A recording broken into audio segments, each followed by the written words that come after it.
সম্প্রতি জাতীয় অর্থনৈতিক পরিষদ নির্বাহী কমিটি একনেকে প্রধানমন্ত্রী ও একনেক চেয়ারপারসন শেখ হাসিনার সভাপতিত্বে অনুমোদন করা হয় ৫,৪৫৯ কোটি ৮৭ লাখ টাকা ব্যয়ে ১১টি প্রকল্প। এর মধ্যে অন্যতম সমাজ কল্যাণ মন্ত্রণালয়ের উদ্যোগে জয়পুরহাট, চট্টগ্রাম ও কিশোরগঞ্জ শিশু উন্নয়ন কেন্দ্র স্থাপন, যাতে বরাদ্দ দেওয়া হয়েছে ৫৬২ কোটি ১১ লাখ টাকা। নতুন কেন্দ্রগুলো চালু হলে শিশু বিচার ব্যবস্থার কাজ ত্বরান্বিত হবে।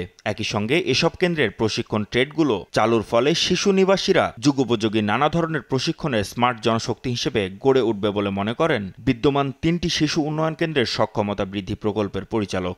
শিশুরাও তো আগামী ভবিষ্যৎ চিন্তা ভাবনা করেই প্রধানমন্ত্রী এটি করেছেন। সব আইনের সংঘর্ষে আদালত থেকে যেসব শিশু আসবে তাকে এখানে শিক্ষা থেকে শুরু করে প্রশিক্ষণ থেকে শুরু করে তাকে যাতে যখন সেখান থেকে বের হবে তখন যাতে অন্তত সমাজের বোঝা না হয়, সমাজে যাতে মূল স্রোতে আসতে পারে, সে যাতে আত্মস্বাবলম্বী হতে পারে, এই ধরনের সুযোগ সুবিধা রাখা হচ্ছে।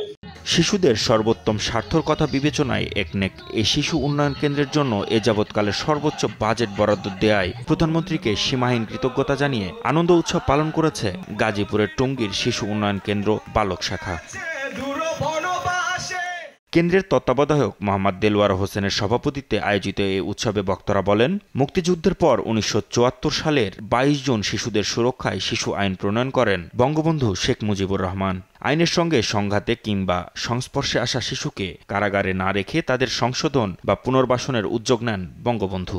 বক্তারা বঙ্গবন্ধুর বিভিন্ন পদক্ষেপ ও তা বাস্তবায়নে তার সুযোগ্য কন্যা মাননীয় প্রধানমন্ত্রীর বিভিন্ন উন্নয়নমূলক কার্যক্রম, বিশেষ করে শিশু আইনের সংশোধন, শিশু বিচার ব্যবস্থার আধুনিকীকরণ, মেট্রো রেল ও পদ্মা সেতুর মতো গুরুত্বপূর্ণ ইস্যুতে মাননীয় প্রধানমন্ত্রীর ভূয়সী প্রশংসা করেন।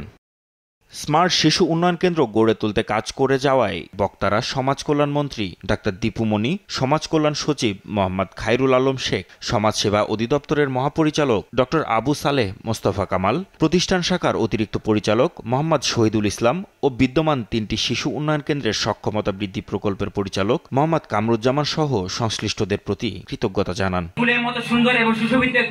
অনুষ্ঠানে মুক্তিযুদ্ধ ও বঙ্গবন্ধু বিষয়ে বক্তব্য ও সঙ্গীত প্রতিযোগিতার আয়োজন করা হয়। খোলা আকাশের নিচে শুভ্র বলাকার মতো সবুজ চত্বরে বসে শিশু নিবাসীরা আনন্দ উপভোগ করেন, যেন এক মুহূর্তের জন্য তাদের মন প্রশান্তিতে ভরে যায়। পরে বিজয়ীদের মাঝে পুরস্কার বিতরণ ও প্রায় ৬০০ নিবাসী সহ উপস্থিত সকলের মাঝে মিষ্টি বিতরণ করা হয়। মাহমুদ হাসান, দেশ টিভি, ঢাকা।